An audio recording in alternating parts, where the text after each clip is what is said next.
drugs, no drinking, no smoking, and just stay away from drugs. I have been, they would look at me and they said, Dad, would you stop saying that? I would say it every time I looked at it practically. Young Americans are especially at risk, so unless a drug is recommended by a doctor for medical reasons, just don't do it. At the same time, the facts compel the federal government to recognize that marijuana can be legitimate in terms of medical applications when carefully administered in some cases. This may include the use as a substitute for addictive and potentially lethal opioid painkillers, and they cause tremendous problems. This can do it in a much lesser way, can make people feel much better that are living through tremendous pain and problems. 40 states and multiple U.S. territories have already recognized the use of medical marijuana. This reclassification order will make it far easier to conduct marijuana-related medical research, allowing us to study benefits, potential dangers, and future treatments. It's going to have a tremendously positive impact, I believe. We're also asking Congress to reconsider its classification of hemp-derived CBD to ensure seniors can access CBD products they have found beneficial for pain and other reasons. Some people are literally dying, and they're dying with tremendous pain, and this can, in many cases, literally stop it. And they have their senses about them, as opposed to painkillers, which don't allow that, don't allow them to die with dignity, frankly.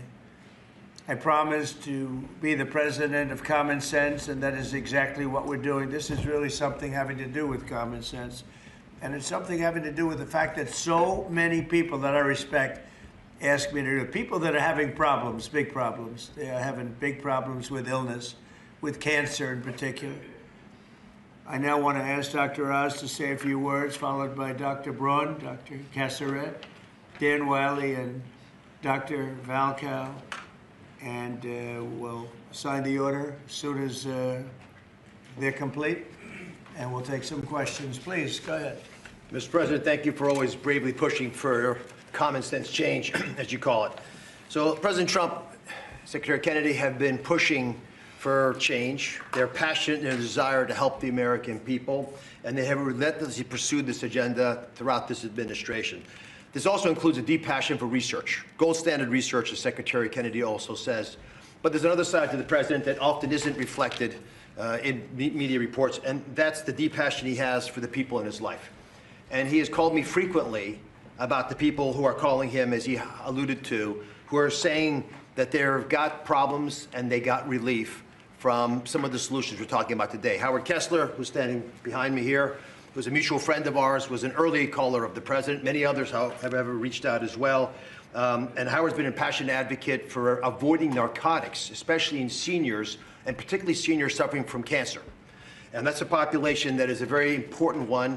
And it's a sympathetic population that's desirous of trying new ways besides some of the conventional approaches that have been tested by pharmaceutical companies but have untoward side effects. At the beginning of the year, one of the first things the president told me, he doesn't actually tell you, he demanded from me, that my agency, CMS... Nobody demands from him. No. Nobody. You have to know him. That's right. Go ahead. Use the whole tools at his wherewithal to find a better way to help seniors. A passion for a population that has gotten left behind with these discussions. I promised that we would find an answer, even though it had not been done before, and today we are delivering on that promise. Today, our Innovation Center at CMS is announcing a new model and additional actions to give seniors access to cannabinoids. These are CBDs.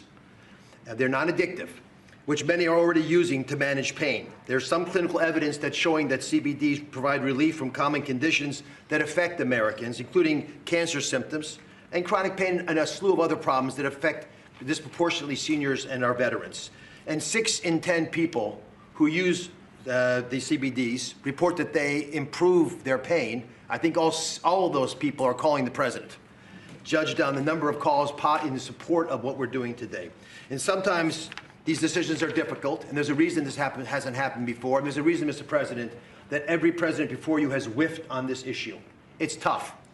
And I know there's going to be a lot of discussion about it. That's why we're so passionate about making it clear that this patchwork that we're working within now, the laws and regulations, they're leaving patients and doctors without adequate guidance on the safeguards of how to use these products, even though they're still being used. At Medicare, we cover 68 million Americans, including people under the age of 65. And they did not have a way of providing these treatments until today. With the President's insistence, that's all changes. The Innovation Center models are going to allow millions of Americans on Medicare to become eligible to receive CBD as early as April of next year, and at no charge, if their doctors recommend them. Thanks to the hard work of the entire CMS team, especially Abe Sutton and Gita Dio at the Innovation Center, the accountable care organizations in this country working in Medicare will be able to provide these products, again, at no cost to patients. Medicare Advantage insurers, and we've been calling them, are also agreeing to consider CBD to be used for the 34 million Americans that they cover. If you can hear my voice and you're over 65, you should pay attention to this executive order because it's going to touch your life. Again, this all becomes active after the first quarter of next year. These CBD products must first meet local and state quality and safety standards. They must come from legitimate sources. They must abide by other regulations of those states. With these boxes checked, patients can be eligible for up to $500 of hemp-derived products each year. This is the first government-led testing of quality and outcomes for patients across different conditions, and it delivers on the need for more data collection and research into hemp usage. CMS is going to collect data, that's our job, on the patients that are being given these products by their physicians. In accordance with all the privacy and security regulations, we're going to analyze that data. We're going to make it publicly available to everybody to be able to analyze with us. If it shows promise, we will expand access to these products to even more conditions amongst Medicare and Medicaid beneficiaries. I want to thank not just the Secretary, but Marty Makary. We want a lot of companies who are doing this research that approach the FDA for formal approval. That is the right way to move forward. And Jay Bhattacharya, who's hiding in the back, he rarely hides, but Jay runs NIH, and he's agreed to support initiatives to study the data that we're collecting. Howard Kester, God bless you for being a pain in our sides. Mr. President, he's promised to stop calling you. But on this issue, we'll call you on other issues. And I thank you again from the bottom of my heart for taking a difficult stance. Thank you very much. Okay. Mr. President, members of the Cabinet, thank you so much for the opportunity to be here and for your leadership in rescheduling cannabis from Schedule 1 to Schedule 3. This decision will accelerate scientific research and expand what can responsibly be studied. I'm a cancer psychiatrist and medical cannabis researcher at the Dana-Farber Cancer Institute. Over the past decade, federal investment in research has helped transform cancer care. People are living longer than ever before. But cancer care is not only about treating the tumor, it's also about addressing the anxiety, the fear, the stress that can come with a diagnosis, symptoms that can interfere with treatment and make recovery much more difficult. Many medications we use for acute anxiety carry significant risks, particularly in the older adults. That's why we're studying specific natural compounds found in cannabis, including the non-addictive cannabidiol, to understand whether they can safely and effectively help manage anxiety during cancer treatment.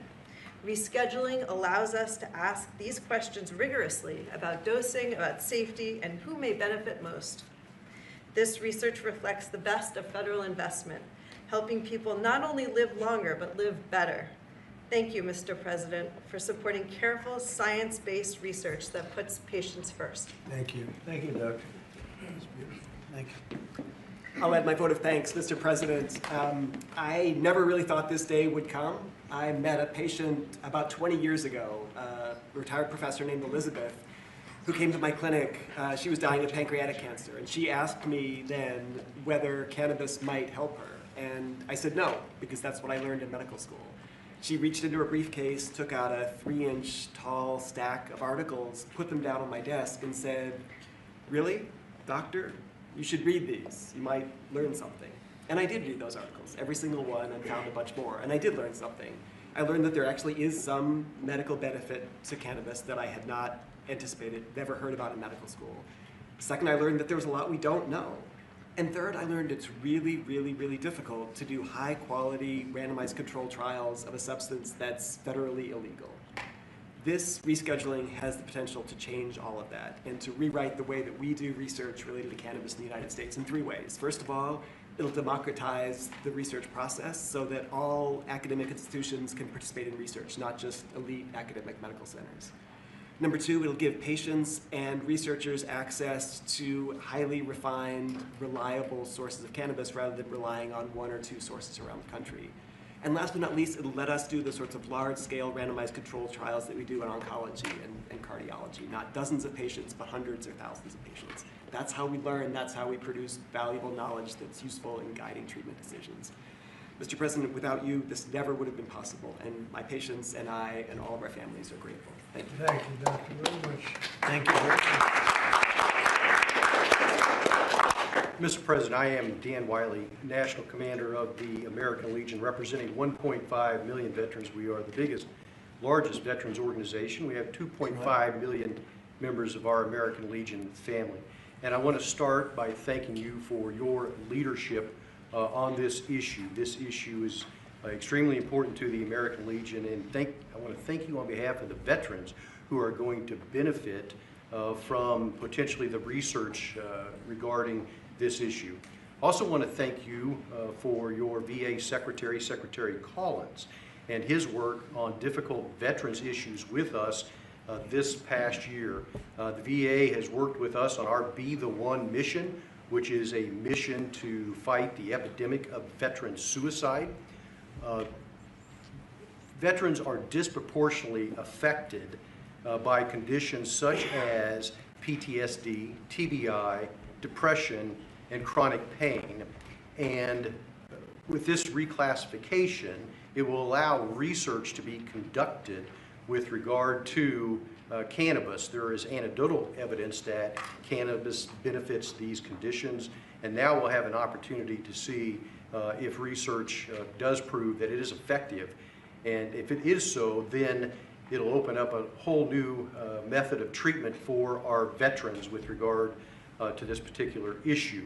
And so, again, I just want to thank you for your leadership, and thank you on behalf of the American Legion for this executive order. Thank you. Such great people Thank you very much, that Mr. have President. suffered and will suffer a lot less now. You're right. Based on what I hear. Good Anybody afternoon. else, please? I'm Nora Volkov. I'm Director National Institute on Drug Abuse. And for us, that rescheduling opens the door to actually be able to accelerate the rate at which we can do research and discovery. And research is crucial in order for us to, for example, understand what may be and for whom the dangers of cannabis. Yes, cannabis can be addictive. And certainly people, adolescents and children may be the most vulnerable. But we cannot close our eyes to research and the opportunity that we are hearing from patients that for some of them, cannabis can solve their problem. And so what we need to do is do research, number one, to understand what are those conditions. Number two, in order to be able to optimally learn how to use it. And to understand, number three, who is at danger. And it is knowledge that will allow us to optimally take the benefits that may be behind cannabis, as research shows, but on the other hand, also enable us better to do prevention interventions to protect those that are most vulnerable. So thanks very much. Great job. Thank you very much. Thank you, Doctor. Bobby, do you have something to say?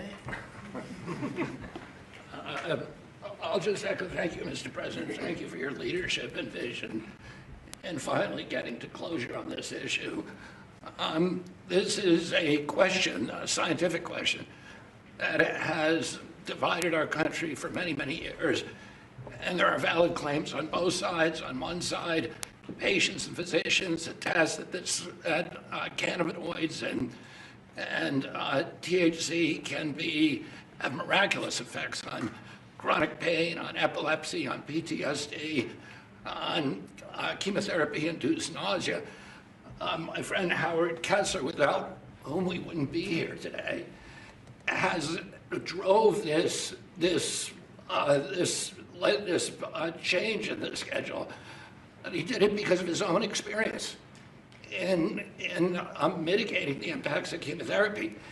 He has nothing to gain from this. He just saw something that worked for him, that worked for thousands of other Americans, and he wants to make it available to them. On the other side, there are valid claims about the negative impacts, about addiction, about psychosis, about adverse public health impacts and impacts particularly on young people. So we haven't been, the evidence on all of these is anecdotal and it's hypothetical because we have not been able to do scientific studies. There is no standardized dosing. And if you don't have standardized dosing, any study that you do is comparing apples to pears. And we don't know the difference between botanicals and synthetics, and all of these questions we're now going to be able to answer. 5 administrations have promised to act on this issue. The Biden administration promised to do this, and the proposal began during the Biden administration. It got mired down in the chaos and inertia and disorganization of that. And I want to thank President Trump, who made the promise during the 2024 election that he was going to come in and solve this issue, that he was going to take decisive action, and he has kept that promise today. And so thank you, for President Trump, for your vision. And because of that, we will have answers very soon. This will finally allow us to study this issue and to answer these questions for the American people. Thank you very much, Bobby. Just information, Howard Kessler, a friend of mine, one of the most successful people in the country, came to see me on more than one occasion, actually. And he had some real difficulty about 3.5, 4 years ago. And he went through hell. And during his going through hell, he probably sampled everything you can sample when you're going through that, Howard. Sure.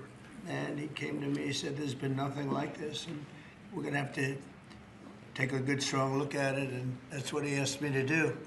And others have likewise said that, many others. I mean, you know, again, it's, I've never been inundated by so many people as I have about this particular reclassification. And I don't know that you have anything to say, Howard. If you'd like, you could say whatever you like. I just want to help the people 65 and over and make a difference in their lives. And we have machines and talent that could do it, not in 8-year clinical trials, but in a year.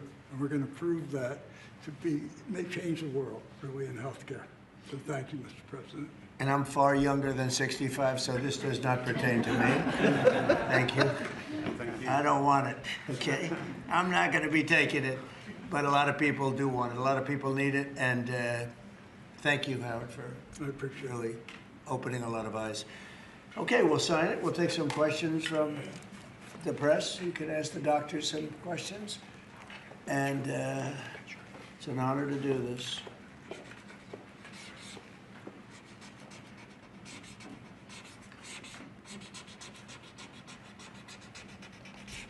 That's a good one. We rate that.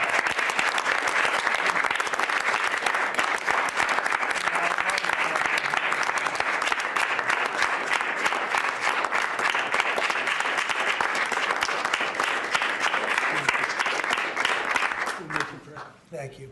Thank you very much, everybody. Any questions, please? Mr. President, Yes. a health-related question on your health care plan. You've said you want to make direct payments to Americans, but these Obamacare subsidies are expiring now in a matter of just a few days. More than 20 million Americans are now bracing for their premiums to skyrocket. Are you going to let this happen, or will you intervene? Yeah, they will skyrocket because it was never any good. I'd like to see the money that is going to the insurance companies by the hundreds of billions of dollars. You know, their stocks are up 1,400%, 1,800%, and 1,624%.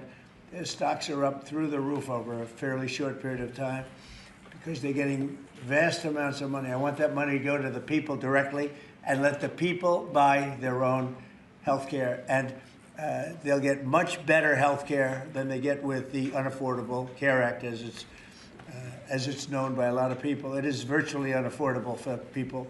It's a bad thing. We can have a great thing. Let the money go directly to the people and let them buy their own health care. But this is an urgent problem, Mr. President. Is there anything you can do now, Mr. President? Can I answer, Mr. This President? is going to be right now, as far as I'm concerned. Go ahead. We just got data today. We have federal exchanges where people come shopping for the ACA. And the president hasn't heard this yet, but we've talked to the team. The percentage change from last year was down 2.7 to 2.8%. not the massive numbers that have been predicted. And there's many possible reasons for this, but right now Americans are signing up for these programs despite all the things that have been going on. 2.8% is a tiny fraction of what many had claimed would happen, and I think it speaks to the fact the American people appreciate these ACA plans are already subsidized over 80%. So it's a good deal, even if you don't get the extra 15, 20%. It's a great solution to much better health care at a much lower cost. Yeah, please. But do you want Congress to extend these ACA subsidies? Well, I'd like not to be able to do it. I'd like to get right into this, and I'd ask Oz this question in particular, but I'd like to see us get right into this. I don't know why we have to extend. This could be done rapidly if the Democrats would come along. We have a problem. The insurance companies own the Democrat Party. They own it. And the Democrats having a hard time. They give a lot of money to the Democrats. Very little money to Republicans, by the way. A lot of money to Democrats. And they're going to have to decide, do they want to do the right thing or do they want to be beholden to the, insurance companies? They're making a fortune. I want the money to go to the people. Go ahead, Oz. How would you say that? I agree with the president. We have some ideas out there. Congress is working through some concepts. But I just want to emphasize that the ACAs are not imploding based on the data we just received from the federal marketplace. This can go very quickly, actually. Yes, please. Mr. President, can I ask you, clarify something for me on the Federal Reserve? How many people are you interviewing for the Fed chairman, and what did you think of Chris Waller? I think he's great. I mean, he's been a man who's been there a long time, somebody that I was very involved with in the sense of his career, and he's a fantastic man. I met him yesterday, again. So how many people are you looking at? We're talking to 3 or 4. I think every one of them would be a good choice, honestly. Michelle Bowman? We'll be making a decision pretty Is quick. Michelle Bowman on that list too? Are you going to interview her? She's fantastic. She's a fantastic person. Thank you, Mr. President. Some GOP lawmakers have written to you in recent days saying they're concerned this executive order could normalize drug use for youth. How would you respond to them? You're talking about this particular today? Well, I think I'd let one of the doctors respond to it because they can do it a lot better than me. But I can only tell you that when you see polls of 82% of the people want this, when I have friends that are really, really sick and they've gone through, I guess you could say, unfortunately, I don't want to become too involved in it because I don't want it happening. But these are people that really know what's going on. Very smart people. This is one of the most successful people in the country and a very brilliant guy. And when they go through this horrible ordeal of cancer or other things, and they realize that this is something that makes them feel better without all of the side effects of some of the drugs where you're just totally knocked out and out of it. But I'd like to have one of the doctors maybe respond because you people do it better than anybody. I'm happy to respond. Yes. I mean, and my answer is we have had cannabis scheduled for how long? And it hasn't protected neither the adolescents nor the adults. We have 20 million people in the United States with a cannabis use disorder. This is not legalizing it. It's making easier to do research so that we can use it when it is indicated and optimally. So it's also a big part of this is research. In other words, you'll now have a much larger sample and you'll be able to see if it's as good as many people say it is. I mean, people say it is beyond good, and you'll be able to find that out now. On housing, you talked in your address last night about housing. Yeah. Are you still considering a national emergency over housing? I'm looking at it. What would yeah, that look I'm like? looking What would at that it. mobilize? You know, there's two thoughts on housing. You have a lot of people have housing that because we have such a strong time and such a strong market, their houses are very valuable. It's a big part of their net worth, their house. I don't want to knock those numbers down because I want them to continue to have a big value for the house.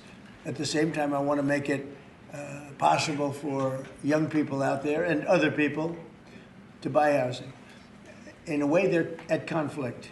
In other words, you create a lot of housing all of a sudden and it drives the housing prices down. So I want to take care of the people that have houses that have a value to, to the house that they never thought possible, that have sort of made them wealthy and happy, and especially in their later years. Got to be careful with that. I want to keep them up, at the same time, I want to make it possible for people to go buy houses. Daniel, please. Mr. President, you announced the Warriors dividend Yeah. last night in your primetime speech. Very patriotic, very generous. What was the rationale and the thought process? How did you come up with the idea? What made you want to give back to Well, our the troops? 1776 was easy to come up with because we're actually at 1775. You know, the number was 1775, and I said, wow, I think we can afford one more dollar. But they came up to me, it was $1,775. So I said, well, let's add a dollar to it. I think we can find that. And very simple. We've had a military that, in my opinion, by other presidents, was not treated well. They're incredible. They're our finest people. They're protecting us.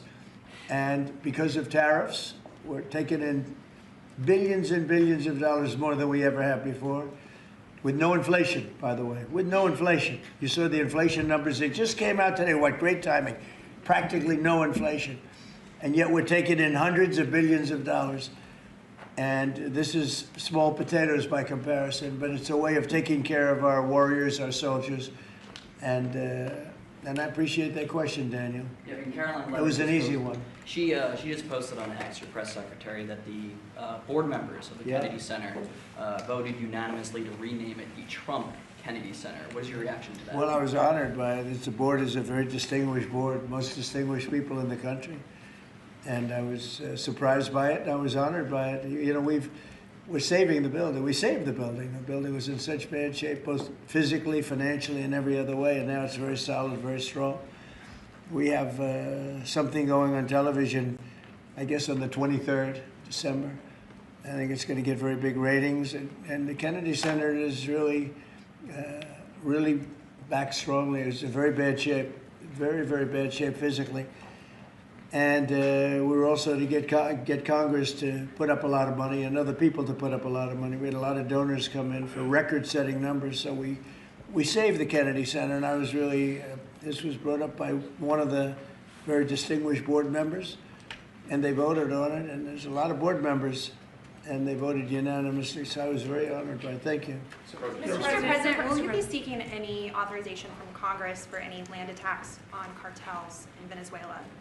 For anyone? For any land attacks on drug cartels in Venezuela? I wouldn't mind telling them, but you know, it's not a big deal. I don't have to tell them. It's been proven. But I wouldn't mind at all. I just hope they wouldn't leak it. You know people leak it. They are politicians and they leak like a sieve. But I'd have no problem doing that. On that, Mr. President. Yes, please. Mr. President, there's a meeting this weekend on Ukraine in Florida. What are you hoping will come out of that meeting? Well, they're getting close to something, but I hope Ukraine moves quickly. I hope Ukraine moves quickly because Russia's there. And, you know, every time they take too much time, then Russia changes their mind. 27,000 soldiers were killed last month. Think of that. What do you think of that, doctors? 27,000, it's like a half a football stadium, were killed in 1 month. And it's that way. It's anywhere between 20 and 30,000, mostly soldiers, also some people from Kiev and other places. But largely it's the soldiers. They're losing their lives. Nobody's ever seen anything like it. It's the worst since World War II. And, you know, you've heard me say I settled 8 wars, some going on for 35 years, one going on for 37, one going on for 32. And 8 wars, and I thought this would be an easier one. This is because of the animosity, the hatred. It's a little bit more difficult than we thought, but there's a chance we can get this done maybe soon. Sir. Remember that 25 to 30,000 people being killed a month, young people being killed a month. Steve, please. When do you expect to make your announcement about the new Fed chair, sir? Before the end of the year? What do you think? Over the next couple of weeks. I mean, I don't know before the end of the year, but pretty soon. And then the Rocky Mount, North Carolina tomorrow night. Tell us what your message is going to be there, sir. Say what? When you go to Rocky Mount, North Carolina tomorrow night, what's your message going to be there? Well, it's not going to be that much different from what I did last night. I mean, we've had tremendous success. We're bringing prices down. We inherited a mess. And part of what we inherited was the worst inflation in 48 years. I say history, but we had the worst inflation. It drove prices up. and now we're bringing those prices down. But I'll be talking about that. I'll be talking about the fact that we secured the border, where literally nobody can come into our country illegally anymore.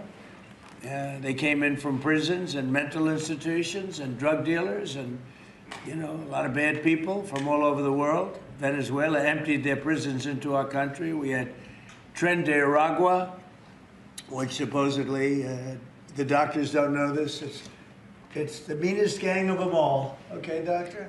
You don't have to know about it. You got other problems. But they let a lot of bad people in here. And so I think I'll be talking about that. I think I'll be talking about the tremendous success we have by sending the National Guard into various cities. D.C. is the ultimate example. People walk to work and they thank me all the time. People in the White House, they just walk to the White House from 10 blocks away. Before I came into office, they couldn't do that. They were getting badly hurt in many cases and beyond hurt, killed. So we were losing people. We were losing, on average, a person a week. Can you believe it? More. And now we haven't lost anybody in a long time. I consider the two people that got so badly hurt, the National Guard, that's a different city. That was terrorism. That was terrorism. And probably terrorism, maybe terrorism, because they were unhappy with the tremendous success we've had, because they don't want to see this country be successful. But Washington, D.C. now is a safe, beautiful city where the restaurants are booming, the town is booming. People walk to the restaurants with their wife or their children and have a good time.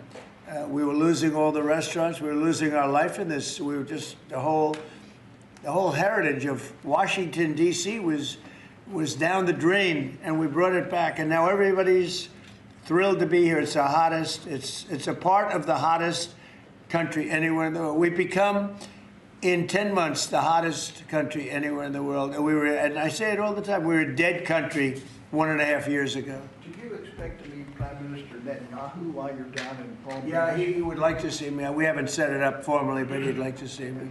We've had great success. Peace in the Middle East, aside from everything else.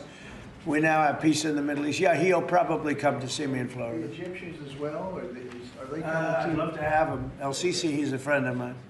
Yeah, I'd love to have him. Thank you very much, everybody. Thank you.